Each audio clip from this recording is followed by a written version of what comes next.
Guretzat oso egun berezia da gaurkoa, denboraldia irekitzen dugulako, eta baita ere jardunaldiak eta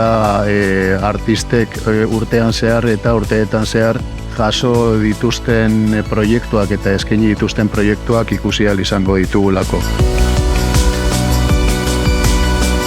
De los proyectos a lo largo de todo el día es también el exponente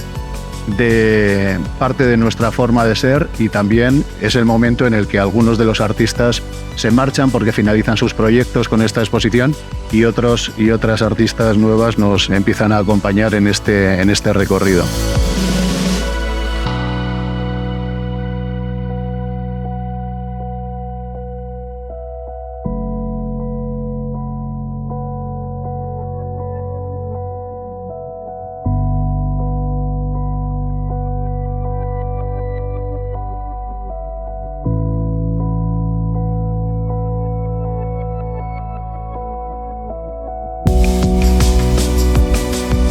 Amaya Molinet, Lore Stessel, Lorea Burch, Rosa Casado, Sam Mars, Olache de Andrés, Gala Kenner y Abel Jaramillo.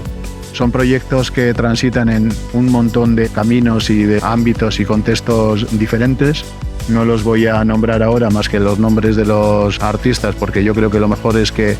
ellos y ellas mismas os lo cuenten, y bueno, y así de esa forma pues poder conocer de primera mano los